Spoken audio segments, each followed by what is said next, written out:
ये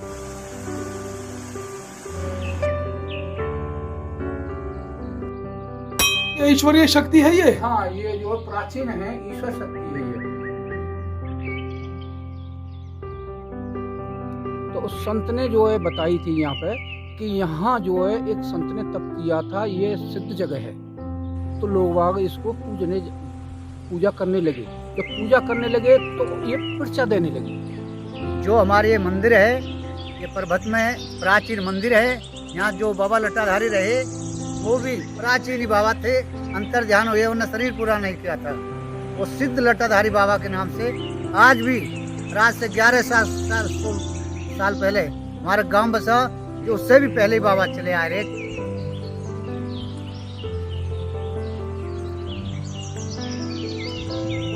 जी राम राम हरियाणा। एक बार फिर स्वागत आप सभी का बेमिसाल हरियाणा न्यूज में। मैं ब्रजेश चावला फिर हाजिर हो रहा हूँ आपके साथ।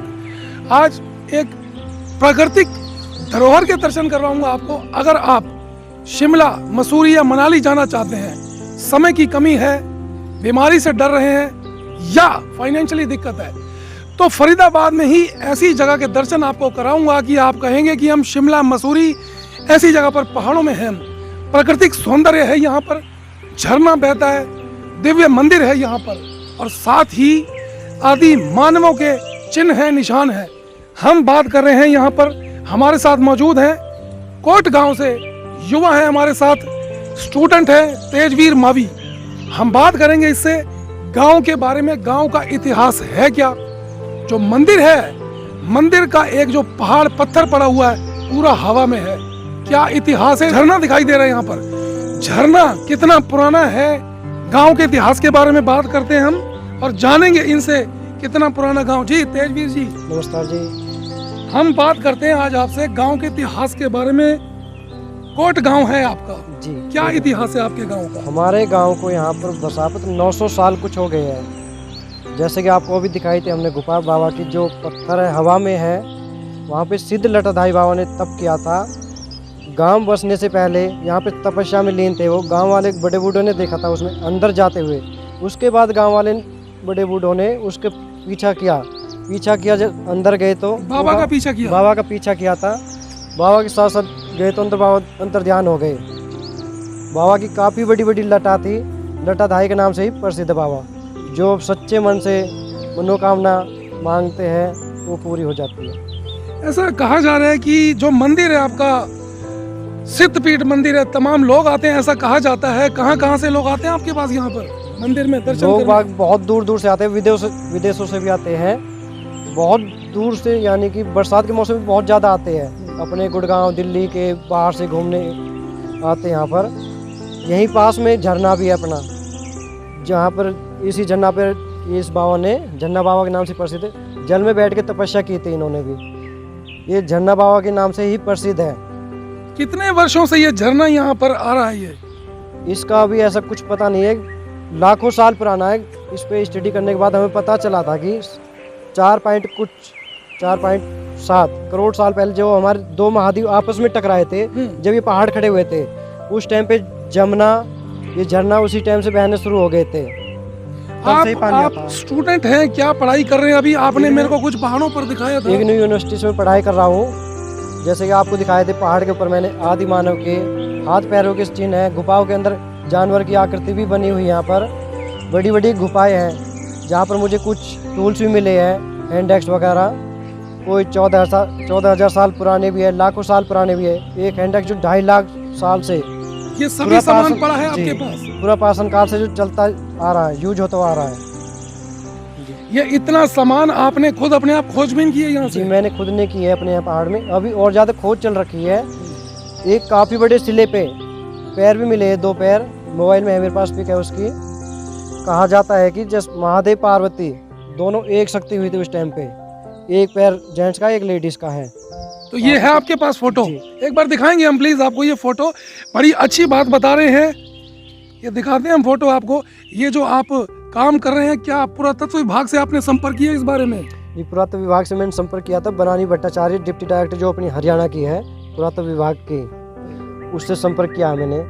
वो आने वाली है, बात हुई है, देखो किस दिन टाइम निकाल आपको पिक दिखा देता तो हूँ। ये जितना आप यहाँ पर काम कर रहे हैं अपनी जानकारी बढ़ाने के लिए कर रहे हैं या जी, ये इसलिए कर रहा हूँ कि मैं आने वाली जनरेशन को ये देखने के लिए मिले हमारे अरावली पहाड़ में ये चीज़ें हैं लाखों साल पुरानी, जो हमारी मानव सभ्यता प्रागैतिहासिक काल से चलती हुई आ रही है।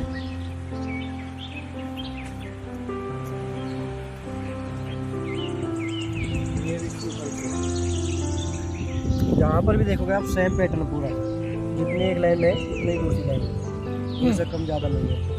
ये दुनिया में सबसे नंबर 1 पे आती है, ये साइड नंबर 1 पे आती है ये? नंबर 1 पे सबसे पहले जो मानव ने बनाई ये चीज़ बनाई, उसके बाद ये हाथ पैरों के बनाए थे, ये जानवरों के। और कहाँ पर क्या है बताएं थोड़ा।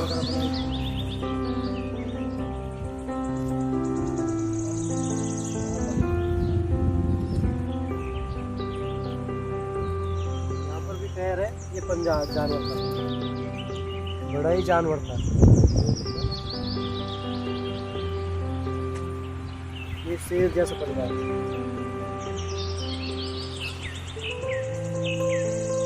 ये बड़ा पंजा है, इसका कह नहीं सकते कि हाथी का है, तो इससे बड़ा जानवर है। मछली है।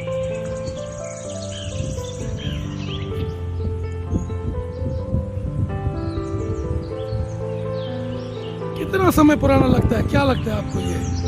करीबन ये 40,000 साल पुराना। बताएं और क्या है यहाँ पर? यहाँ से सबसे पहले आर्यन निकाला गया था और पिनाल के निकाला गया था।